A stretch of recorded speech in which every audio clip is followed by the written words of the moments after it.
All right, let's hope third time's the charm here. If everybody can once again confirm for me that you guys can hear me and that you guys can see the video. Excellent, excellent. Okay, do keep letting me know if there's if there are issues, because I do want to make sure that you guys are getting everything here. Uh, Everything seems to be running fine on my end at this point, so do let me know if issues occur. Again, just to quickly mention what I was just talking about, I was discussing the U.S. dollar and its relatively muted response in terms of safe haven gains surrounding the issue in the Ukraine.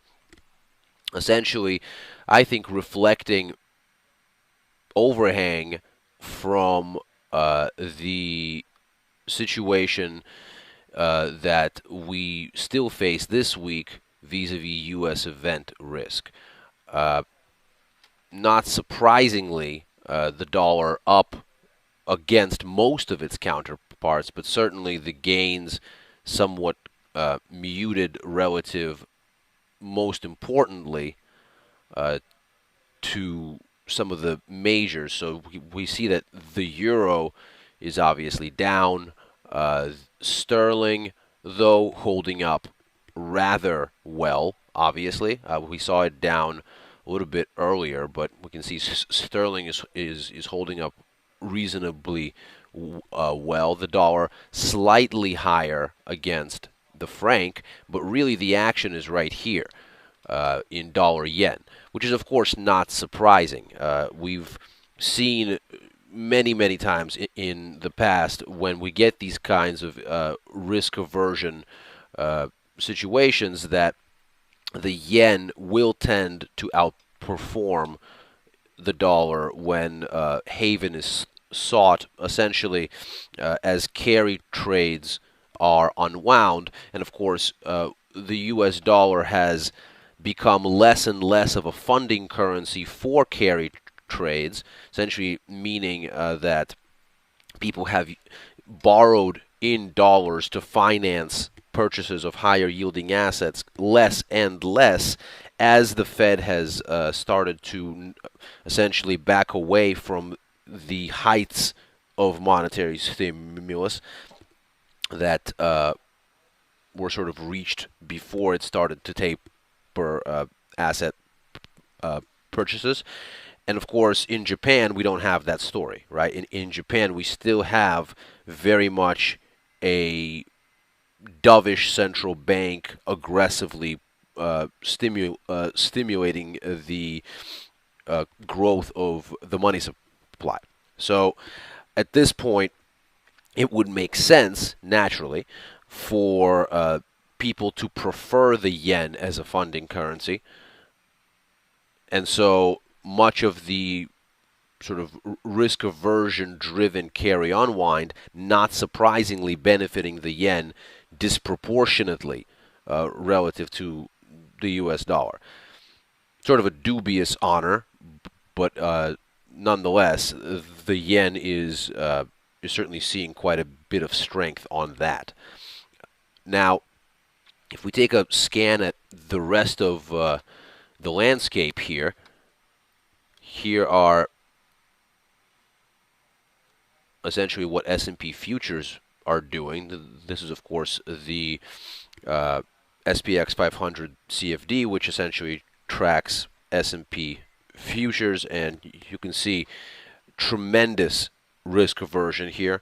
The SPX down aggressively after hitting a record high late last week and essentially closing at a record close on Friday. Not surprisingly, also crude oil shooting up here, essentially reflecting the impact, or at least the fear of an impact, on crude deliveries, as well as natural gas deliveries, actually, because of the Ukraine situation. Because really, what is happening in the Ukraine is certainly going to raise fears about Europe's largest source of imported energy, right? Something like 50% of Russian natural gas that is sent into Europe travels through pipelines that run through the Ukraine. So at this point, not surprising to see the situation behave this way as we look at crude. So, two elements here. On the one hand, the substitution effect, right? Because if natural gas is cut off, people will go toward other energy sources, and so there's potentially some substitution demand impact here on crude, and of course, the Ukraine is also a major transit point for Russian oil being sent through into Europe as well, and so some supply disruption concerns likewise. Now, at this point, we have a lot to obviously still learn uh, as far as the situation in Russia and in the Ukraine is developing. So it'll be difficult to say sort of the amount of follow through that all of this volatility is going to see, but at the very least, the moves do seem to make sense as far as how the markets are taking what's going on. There's not really sort of major standouts out from the theme here. Uh, just taking a look at natural gas here, not surprisingly higher, as is crude, and gold higher as well. I'm sure you guys will remember me sort of endlessly ranting about how gold is not a safe haven, but for two occasions.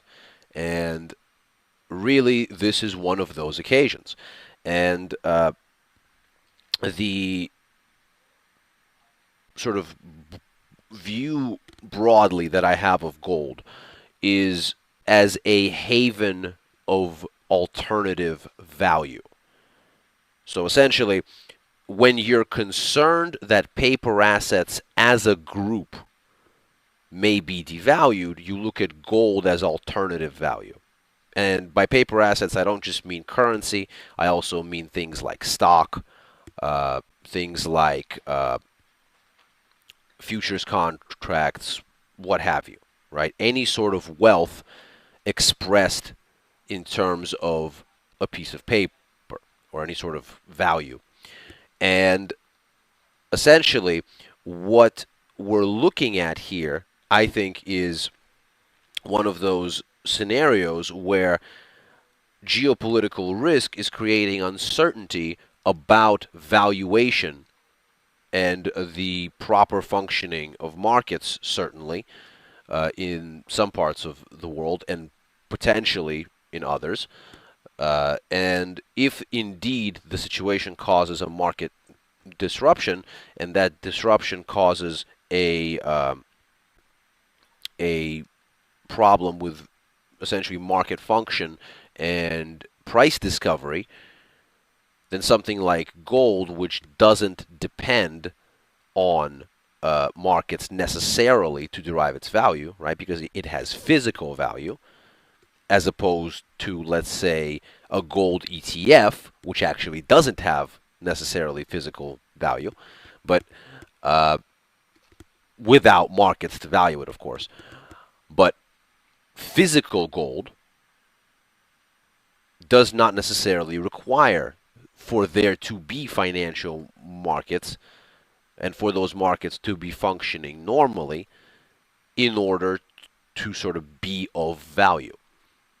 And so war, or what is looking increasingly like war, is starting to impact this reasonably enough, right? Because something like this does represent that kind of threat. So in this instance, gold does in fact have safe haven properties, and we're seeing that on full display here. I'll zoom in here so you guys can see a bit closer. But here we are testing this trend line resistance. Now, the evening star that I've been talking about has still held, right? We would need to actually close above this high in order to overturn it. And certainly overturning the trend line wouldn't hurt either in terms of in terms of negating this bearish signal. But for the time being, that's still holding.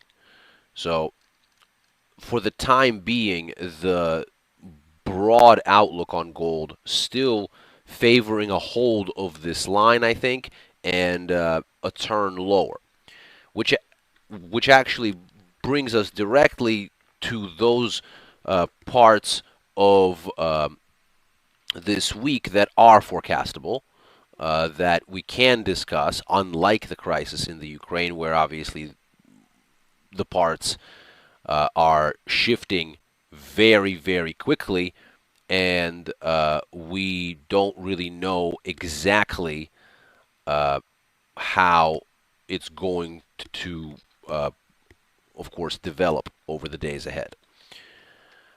Let's take a look at some of the event risk that we have this week, because indeed we have a lot. It is a busy, busy week, and of course, the disparity between U.S. economic data showing significant weakness relative to expectations since mid-January, and the Fed's commitment to continue to taper is very, very crucial and very central for markets at this point. We have on our plate for this week an absolute overkill of event risk informing this debate. We have the two ISM numbers for February, manufacturing and service sector. We have the Fed Beige Book, which is a regional survey of economic conditions. We have the ADP number, which is going to precede, of course, Friday's non-farm payrolls number. And in the background, as all of this data hits the wires, we have a packed calendar of Fed speakers. So really, in terms of event risk, the week is overloaded with those things that can help inform this debate. Now, I've looked at an index of U.S. economic data performance relative to expectations that is put together by Citigroup, and actually saw an interesting pattern. It seems like over the past year, year and a half or so, it's taken the markets about 2 months, give or take, to price in a downturn in U.S. Economic data into expectations. Right? So if you look at how data has performed relative to expectations, as data begins to underperform, it's taken economists and analysts on average about 2 months to downgrade their forecasts, and then for the data to be set up to meet or exceed them. Now, that's an interesting statistic at this point, essentially because we are getting to about the 2 month mark here from the start of the downturn in U.S. data that we're currently in that began in mid-January. So, uh, as far as sort of how long it would take for economists to price in the soft patch, it would appear that we're getting to a place where we should be close, assuming that pattern that we've seen continues to hold. Now, I stress that, assuming that pattern holds. Nothing in the world says it necessarily has to, right? Patterns change all the time. But, assuming it holds, we should be getting closer in terms of reaching a place where the ability of negative data or negative data surprises to really have follow through is diminished, and where people begin to be a lot more sensitive to upside data surprises because those represent deviations from the established status quo. So, looking at the situation here with the US dollar, both technically and fundamentally. Technically, obviously, we're at this support. And it's an important support. It's a 17-month uptrend support. Fundamentally, if we are getting closer in terms of reaching this point where negative economic data surprises are losing their punch, we have a very interesting situation setting up. Because essentially what we're looking at this week is the round of data that's going to set the tone for the market's perception of whether the slowdown that began in December is going to continue into February or if the soft patch is actually winding down. Now, expectations seem to point, generally, to improvements, right? ISMs are a bit of a mixed bag, but NFPs are forecast higher, and we can surmise from the Fed's optimism on continuing to taper that the beige book ought to be relatively supportive as well. So, essentially, taking out the transitory issues like weather and so on and so forth, we seem to be looking at a situation where if data meets or even exceeds expectations, we might actually see a significant US dollar recovery. Essentially, bolstered by the idea that the Fed's been right to look through this downturn and to continue to taper, and that further tapering is going to materialize as expected. On the other hand, if there is a soft set of outcomes here, that really wouldn't necessarily have tremendous follow-through. I think the dollar would weaken on that, but the follow-through might be relatively muted because it wouldn't necessarily mark anything critically different from what we've seen.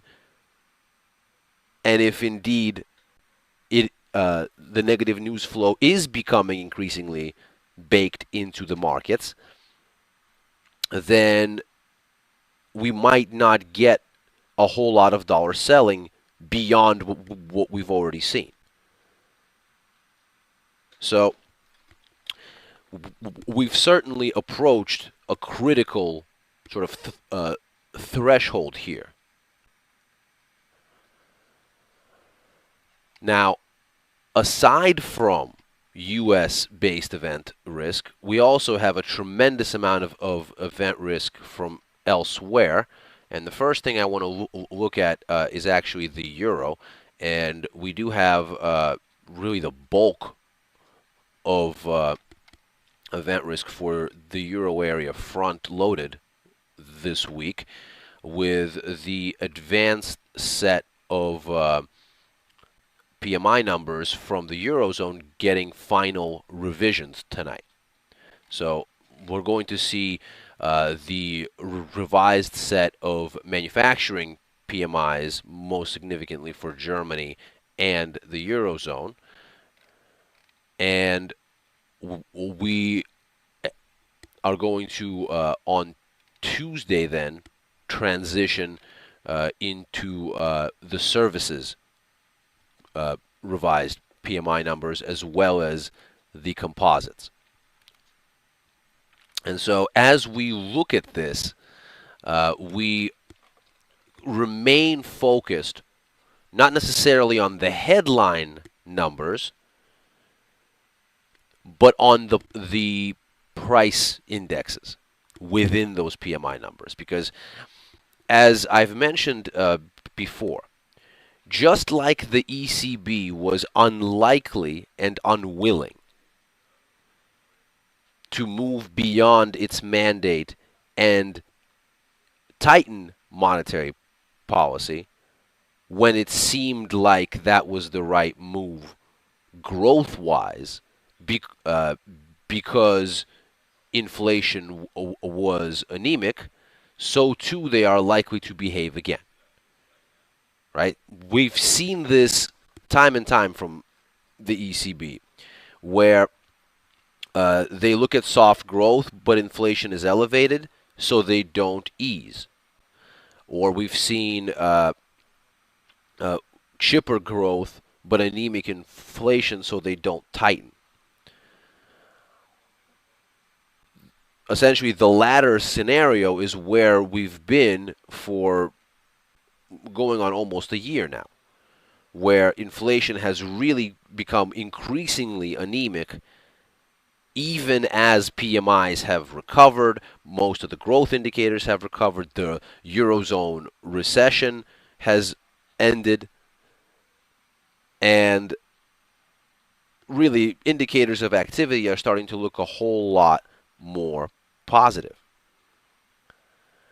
So as we look at these revisions, it's not the activity that we ought to be concerned with, it's what is happening in price trends. And last week certainly offered us an interesting view. We got a very disappointing set of CPIs from Germany, but then a very upbeat region-wide number, much higher than expected, which actually accounted for this jump in the euro here through this trend line resistance. And we're testing essentially the last line of near-term defense here for the US dollar in the sort of 138 to 138.30 area. Now, if these PMI numbers point to continued disinflation, that might very well stoke speculation about the ECB moving to, at the very least, signal a change in policy when we get the rate decision later in the week. Now, I mentioned earlier that event risk is front-loaded this week, and that's because I don't think that the ECB rate decision is going to be much of an event. I don't think that there's really a whole lot that the ECB is going to do or necessarily say to change policy. But the markets will speculate nonetheless. And these PMI numbers are going to go a long way toward informing that speculation. Now, as far as the ECB rate decision itself, the reason I think that is going to be essentially a non-event is basically reflecting the idea that the ECB is not a stranger to the idea that people are speculating on further easing. They know this is happening. They could have rhetorically at least, said quite a bit already. They haven't. They've just given us this overall dovish guidance and kept it at that. And I think the ECB is intimately aware of the reasons why people are expecting them to ease, because certainly the trends, not only in inflation itself, but even more worryingly, in inflation expectations, are rather dismal. So looking at inflation expectations, I actually constructed a index of break-even rates that basically track a composite of the three biggest countries' break-even rates in the euro area: Germany, France, and Italy, and use that to basically get a general sort of gauge on region-wide inflation expectations. And the view is rather stark. They're actually at the lowest level since late June of 2012, having been sliding aggressively since October of 2012. So the downdraft in inflation expectations is really quite stark, as is the long-term slide in CPI itself. And so I think the ECB knows that some amount of easing is consistent with essentially demonstrating for the markets that they are indeed committed to this mandate of theirs to keep inflation below but close to 2%. Obviously, nowhere near where inflation is at the moment. So the question, I think, at this point for the ECB is not whether they're going to ease or not. I think they realize they have to. But rather, how and when. And I think really the when is, at this point, secondary. The how is in focus. And the reason the ECB is not going to do anything at this meeting, I think, is because they don't know how yet. Because what they are primarily focused on is completing this asset quality review that they've been doing to really identify where the break in the transmission mechanism of monetary policy occurs. Because a gap clearly seems to be there, in the sense that we see that interbank lending rates are extremely low. So to borrow in the interbank in euros is extremely, extremely cheap. Cheaper, in fact, than from the ECB itself. And yet, the flow of capital into the economy itself seems rather stagnant. Right? Borrowing is not really taking place on the kind of scale that it could be, given how cheap funding seems to be, and especially sort of the small to medium enterprises where the ECB would like to see much more lending is looking very anemic. Certainly, what's happening with inflation and inflation expectations themselves, as we just discussed, speaks very loudly to the fact that somewhere there is a disconnect. And so what the ECB is going to have to do is essentially find a way to deliver easing bypassing the interbank and stimulating the economy itself, and finding a tool to do that is going to essentially require either doing something along the lines of a Bank of England FLS, which is sort of a direct lending scheme, similar also to what Japan is doing, which is also a direct lending scheme. The other option, of course, is to find, as I was mentioning, the break in the transmission mechanism and fixing it, or targeting policy around it. And I think that's really what the ECB is doing here. Is they want to complete this asset quality review. They want to find why their existing easing seems to be faulty, and then go about essentially fixing the issue or crafting stimulus delivery mechanisms around the issue. And so I think at this stage, there's really nothing the ECB is going to do because that process is incomplete. And we're not really going to see the results of the asset quality review until the deadline in November. So there's really quite a bit of time. Now, of course, that doesn't mean that the markets aren't going to speculate on further easing. So it is important to watch this data. But that's essentially why I think at this point the data is almost more important than the ECB announcement itself. Because there's very little, I think, that the ECB is really prepared to say here, other than sort of general platitudes about the commitment to easing and the commitment to a accommodative monetary policy, so on and so forth. Now, aside from the ECB rate decision, we of course have likewise a rate decision from the Bank of England.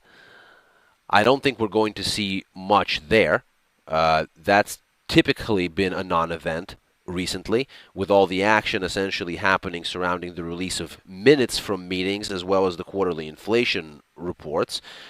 I think at this stage the Bank of England has really created everything it wants to create out of this sort of vague new guidance system where they've essentially gone from a very explicit economic variables target to a much more sort of clouded general one, and that basically gives them lots of room for policy standstill to essentially continue to watch and see.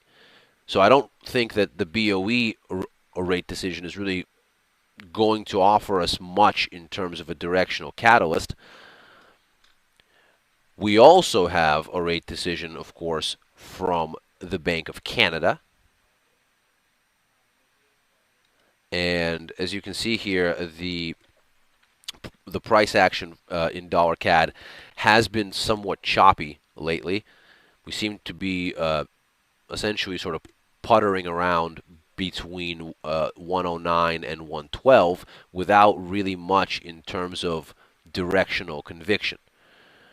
Now, I don't think that we're going to really get much that is different from the BOC this time around.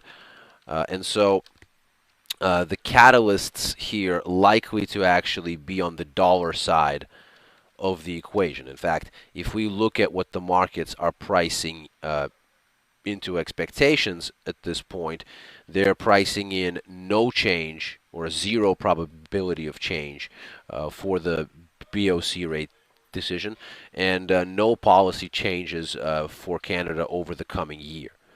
So at this point, I don't think that that's going to be much of a sort of policy change risk scenario. However, what is important is what the BOC is going to say, because they have been actually able to move the markets with rhetoric. And the very worrying trend in Canadian economic data does suggest that there is some more room for sort of verbal intervention in that sense. We're actually looking at the worst string of underperformance in economic data in quite some time in Canada. In fact, the analogous index to what I was discussing earlier for the US dollar, an index that essentially measures the performance of Canadian data relative to expectations, is actually at the lowest level here since September. So we're looking at a fairly significant downturn that looks like it started somewhere around late November and likely mirrors what we're seeing in the U.S. So at this stage, I would not be surprised to perhaps see a degree of dovish rhetoric here from the BOC. Uh, but as far as a policy change goes, that seems relatively unlikely. Now, in order of significance, the RBA rate decision seems like the least likely to generate substantial uh, difference from the status quo. And so we discussed that one last. That rate decision essentially unlikely to produce much of anything, almost by the bank's own admission at the last policy announcement when uh, Glenn Stevens basically wrote in his statement in no uncertain terms that a period of policy stability is warranted at this point. So I don't think that we're really looking for much of anything in Australia this time around. We have certainly seen the sort of removal of anti-Aussie rhetoric from the RBA, and now it seems like following on from that, we've also seen a sort of reduction, or at least a move to try to reduce policy speculation by essentially uh,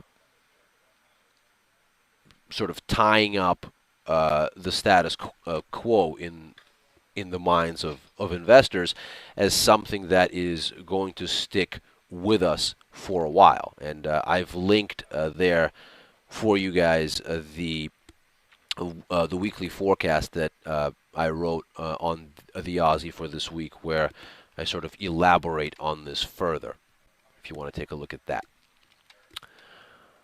Let's take some of your questions.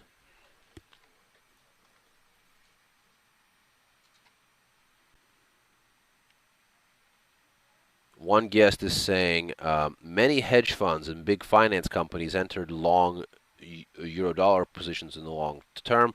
According to the current events in Europe, what do you recommend to do in this situation? Well, first and foremost, we're talking about an over-the-counter market, right? We're not talking about a market that is essentially on exchange, and therefore where we know who's buying what, because there is a centralized exchange for that to happen. So to say that many hedge funds and big finance companies entered long euro USD is a statement that I would sort of take with a grain of salt. How do we know that this has happened? We don't. The best we can do is be told by said hedge funds and said big finance companies. But if indeed they are being forthright about that, we can never tell. So I wouldn't really base my analysis on essentially hearsay. What the situation in Europe brings to the table is an interesting question, of course. And I think it's very important here to note that we appear to be seeing the US dollar sort of standing out as a haven against the euro here and the franc, which is an interesting development because you would perhaps expect, as essentially as regions within geographic proximity to the hot zone, as financial centers with proximity to the hot zone, you would see a flow of capital into the euro, into the franc, as we've seen with previous tensions in the region, very recently, in fact. That does not seem to be happening here. So the severity of concern looks to have increased in the sense that people are perceiving a contagion threat. And so you'll notice there's actually an interesting disparity here, right? Sterling is higher, euro is lower against the U.S. dollar through this period of concern. Now, arguably, sterling is, of course, much farther removed and much less sensitive to what's happening between Russia and the Ukraine than is continental Europe. So I think that the price action we're seeing at the moment is rather telling. I don't think that this kind of turmoil is good for the euro by any means. And if it does continue, it can be, I think, very detrimental in the sense that whatever concerns the ECB has with growth and inflation would only be exacerbated if the ongoing crisis hurts supplies of energy into Europe and hobbles the economy. And that, of course, would only increase the probability of easing.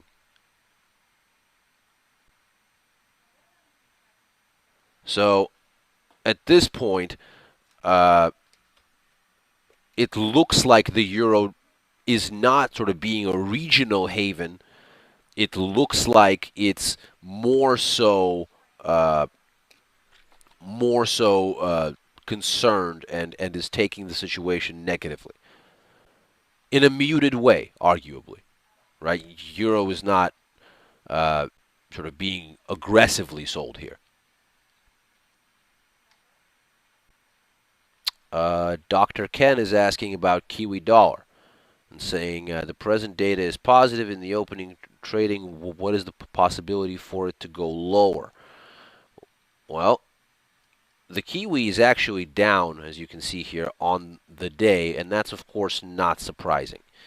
The two currencies where we're seeing the greatest weakness here are, of course, the higher yielders, because as we get risk aversion, we get a move against carry, and not surprisingly, we see the situation hurt the higher yielders that tend to be on the buying side of that carry. Now, there's actually a very pertinent comment from Deborah here, and as I answer this, I want to wrap her question into this, because this was essentially what I was about to say.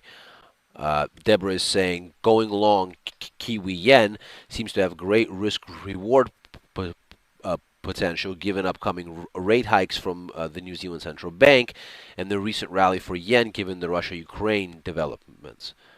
And she's asking for some thoughts. So that is essentially how I would be looking at both Kiwi dollar and Kiwi yen. And here's Kiwi dollar right here. But critically, I do not see this as a trade at this point. And the reason is that, as Deborah absolutely correctly points out, we've seen Kiwi weakness both against the dollar and the yen surrounding this Ukraine-Russia situation. And in order for us to be able to say with any kind of confidence, oh, this is good risk reward, we should get long here, makes the critical assumption that the situation between Russia and the Ukraine is over, or that the markets are no longer worried. Now, I don't think we can, in a responsible way, say that that is a reasonable assumption. At this point, nothing suggests that tomorrow we're not going to get further escalation. Frankly, nothing suggests that in the next several hours we're not going to get further escalation. That pushes carry down even further. So we can't, I think, in good faith say that this is at this point an actionable trade. I think it's a trade thematically that makes a lot of sense, both in Kiwi yen and Kiwi dollar. But practically speaking, I would not be looking to pull the trigger on something like this, uh, at least until it became clear that the situation in the Ukraine was starting to filter out of markets as the sort of primary theme, and the intensity of risk aversion subsided.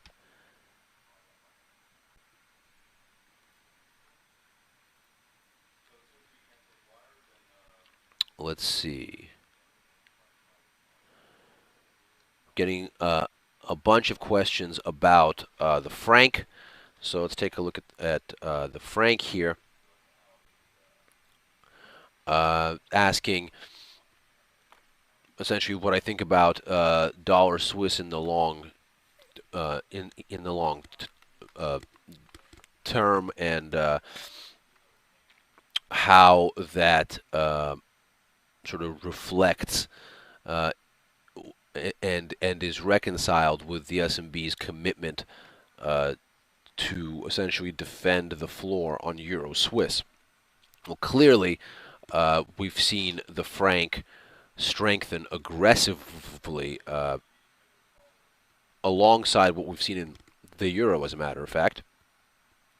And I think that this is basically going to continue uh, to essentially occur, not necessarily in the sense that the franc is going to necessarily strengthen, but continue in the sense that the defending of the floor is going to keep dollar Swiss essentially a reflection of uh, what's happening with the euro and vice versa. I think the two of them are going to continue to track each other very closely, not surprisingly, because that floor is held.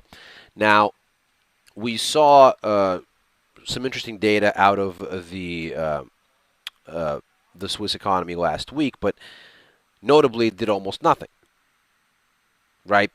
Because as we look at the S&B's own forecast for inflation, we see that they are planning to be not only below the 2% target, but below 1% for at least the next 2 years.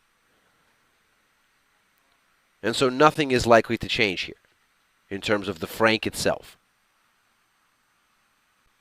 And largely what we're looking at is the inverse of the trend in euro dollar, which I think is over time going to become much less of a function of what's going on in the region specifically, much more a function of what's going on in the US.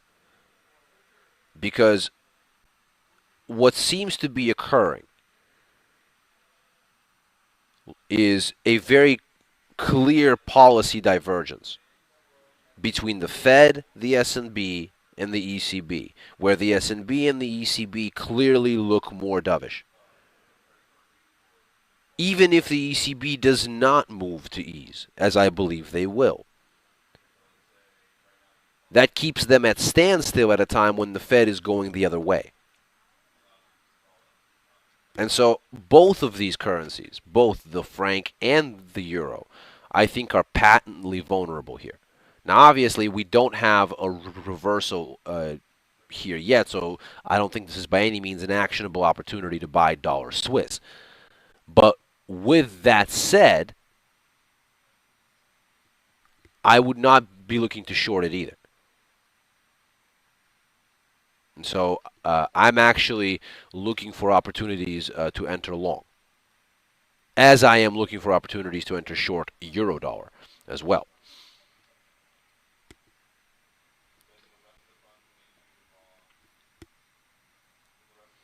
Let's see, what else do we have here?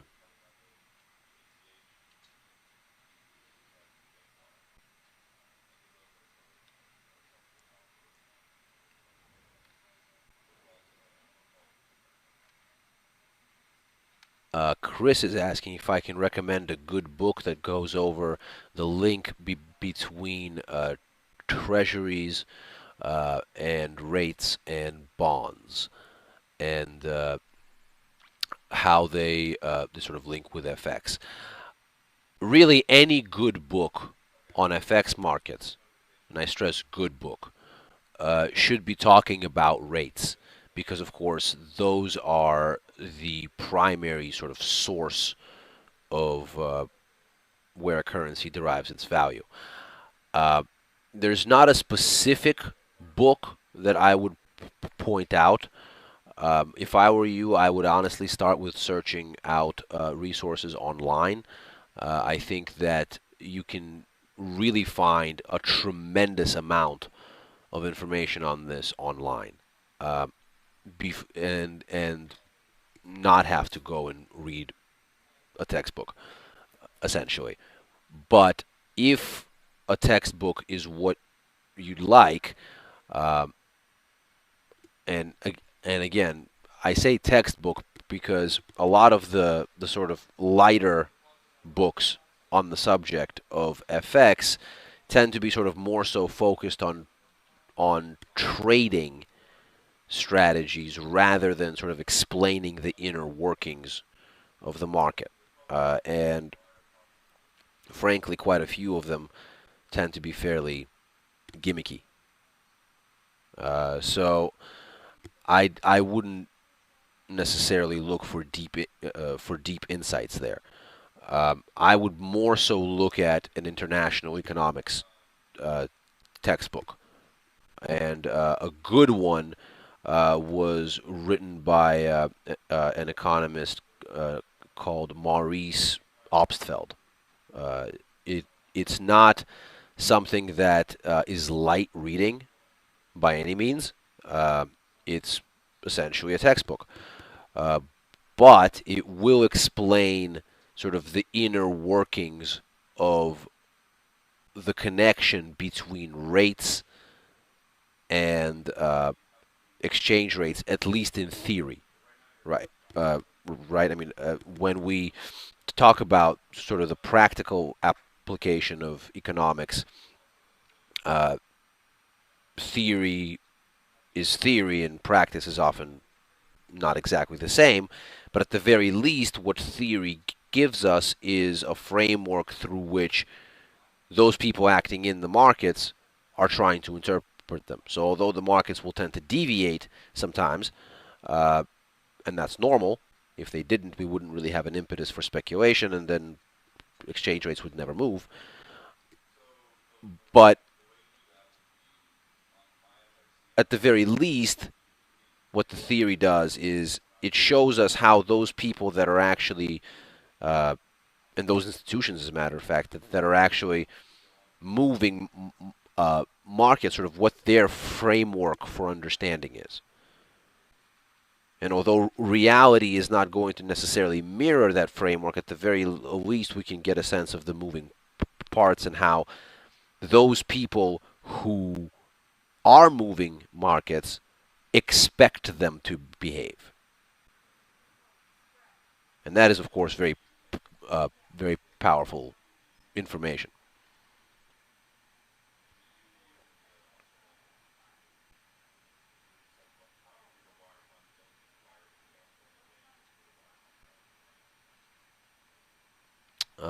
let's see. It looks like we've just about covered everything that we had in the questions that remain. Uh, I will be posting a video of this. Hopefully, the audio issues that we had earlier didn't disrupt the recording process.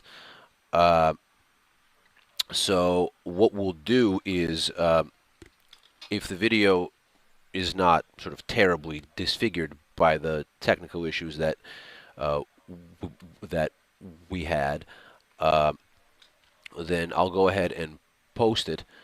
And what we'll do is any questions that you have to clarify will hopefully be captured in that video, because I see quite a few of these questions are about things that we've already discussed. As always, if you would like to follow up, you can do so on Twitter at Ilya Spivak.